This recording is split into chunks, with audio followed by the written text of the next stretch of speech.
Onde está Deus no meio da tragédia? Deus é o Criador do universo que anseia que o conhecemos. É por isso que estamos todos aqui. É seu desejo que confiemos e experimentemos sua força, amor, justiça, santidade e compaixão. Por isso, ele diz a todos os que estão dispostos: vinde a mim. Ao contrário de nós, Deus sabe o que vai acontecer amanhã, na próxima semana, no próximo ano, na próxima década.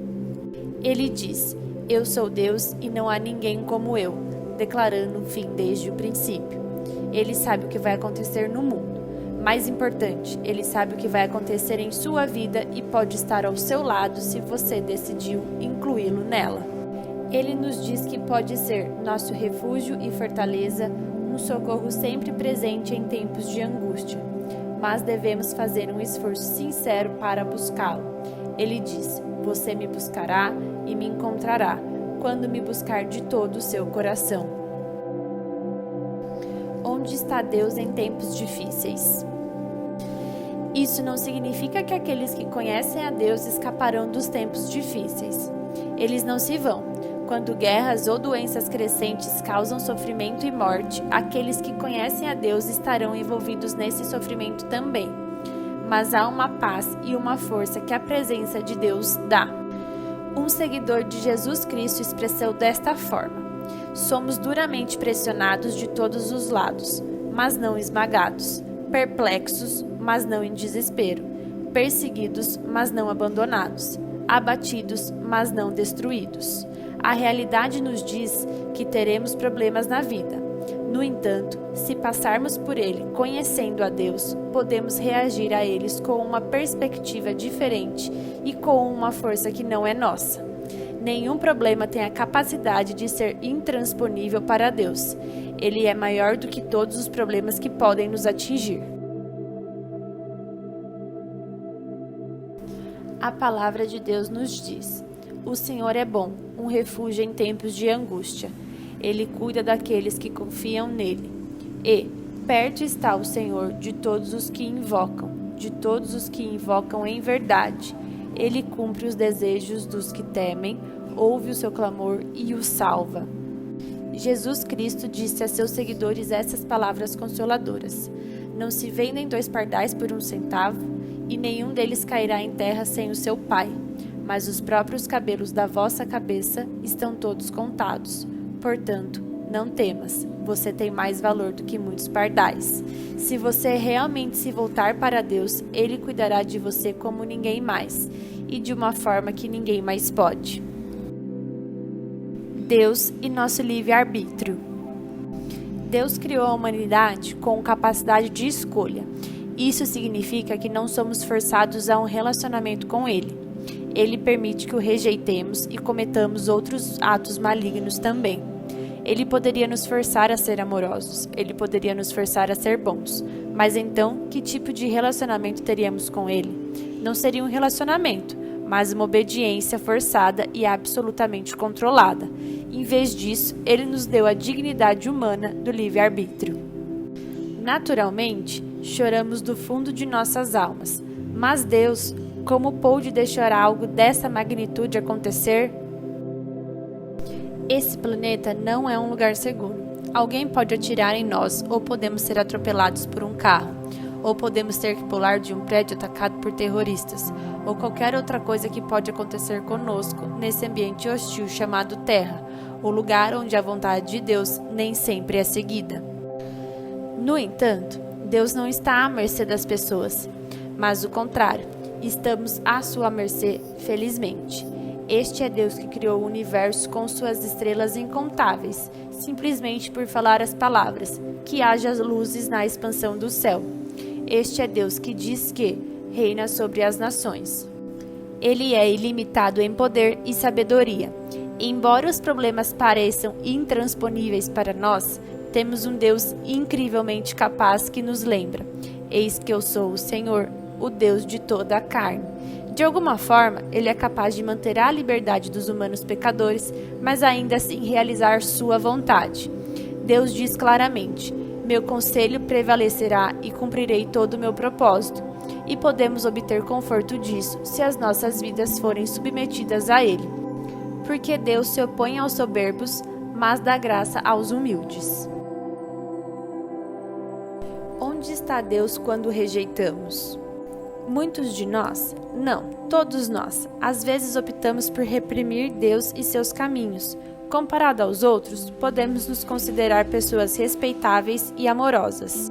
Mas na crua honestidade de nossos próprios corações, se fôssemos enfrentar a Deus, seria com conhecimento de nosso pecado.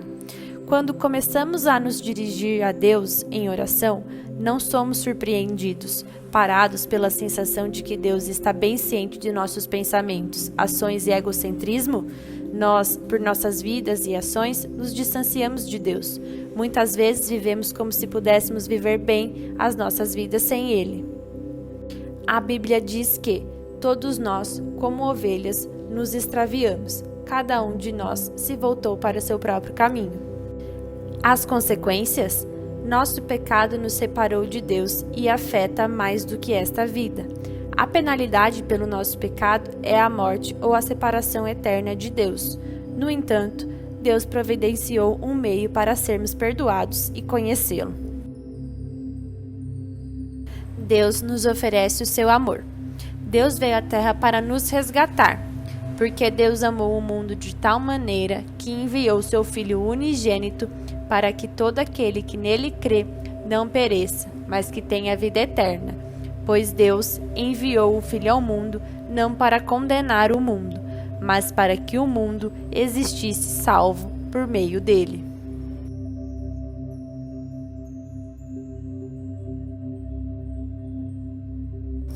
Deus conhece a dor e o sofrimento que encontramos nesse mundo.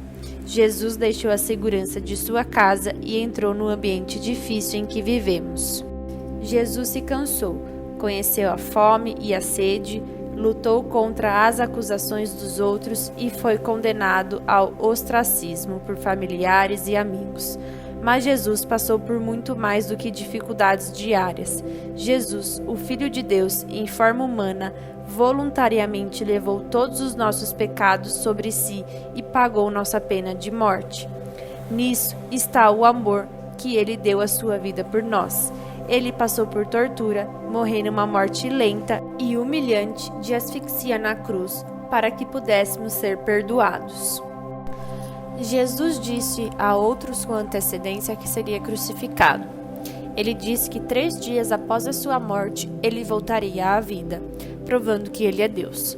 Ele não disse que um dia iria reencarnar. Quem saberia se ele realmente fez isso? Ele disse que 3 dias depois de ser enterrado, ele se mostraria fisicamente vivo para aqueles que vissem sua crucificação. Naquele 3º dia, o túmulo de Jesus foi encontrado vazio e muitas pessoas testemunharam tê-lo visto vivo. Deus nos convida para estar com Ele no céu. Ele agora nos oferece vida eterna. Nós não merecemos isso. É um presente de Deus oferecido a nós que recebemos quando pedimos a Ele para Ele entrar em nossas vidas. O dom gratuito de Deus é a vida eterna em Cristo Jesus.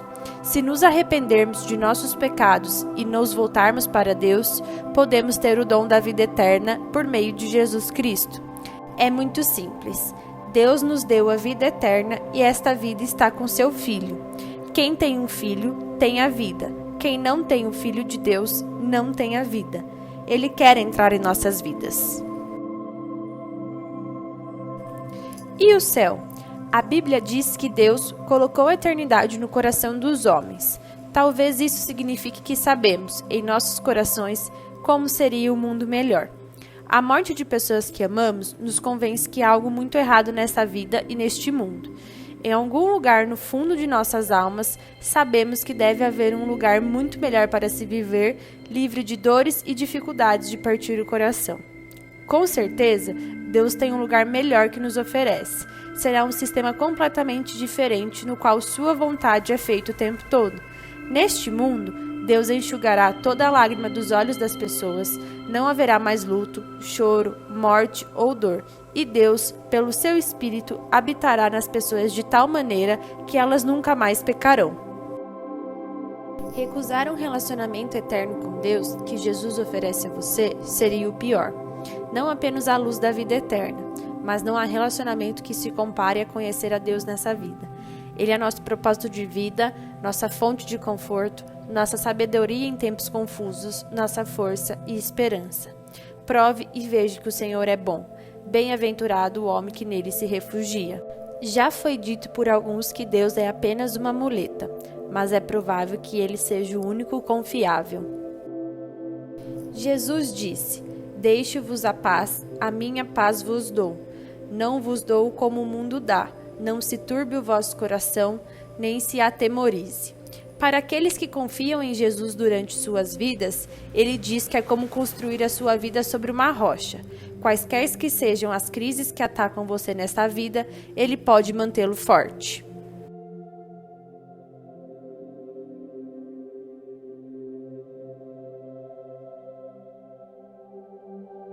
Onde está Deus? Ele pode entrar na sua vida? Você pode receber Jesus em sua vida agora mesmo. A todos os que o recebem, aos que creem em seu nome, ele deu o direito de se tornarem filhos de Deus. É por meio de Jesus Cristo que podemos voltar para Deus. Jesus disse: Eu sou o caminho, a verdade e a vida, ninguém vem ao Pai senão por mim. Jesus ofereceu: Eis que estou à porta e bato. Se alguém ouvir a minha voz e abrir a porta, entrarei em sua casa. Agora você pode pedir a Deus para entrar em sua vida. Você pode falar isso por meio da oração. Oração significa falar honestamente com Deus. Nesse momento, você pode clamar a Deus dizendo-lhe algo assim com sinceridade. Deus, me afastei de ti em meu coração, mas quero mudar isso. Quero te conhecer. Quero receber Jesus Cristo e seu perdão em minha vida. Não quero mais me separar de ti. Seja o Deus da minha vida a partir de hoje. Obrigado, Deus. Você acabou de pedir sinceramente a Deus para entrar em sua vida? Se sim, você tem muito pelo que ansiar. Deus promete tornar a sua vida presente uma das maiores satisfações por conhecê-lo. Onde está Deus? Ele promete fazer morada em você. Ele te dá a vida eterna. Não importa o que aconteça no mundo ao seu redor, Deus pode estar ao seu lado. Embora as pessoas não sigam os caminhos de Deus, Deus é capaz de enfrentar circunstâncias horríveis e realizar seu plano de qualquer maneira. Em última análise, Deus está no controle dos eventos mundiais. Se você é de Deus, pode descansar na promessa de que todas as coisas contribuem para o bem daqueles que amam a Deus e são chamados de acordo com o seu propósito. Jesus Cristo diz: A minha paz vos dou, não como o mundo dá, eu dou a vós. Não se turbe o vosso coração.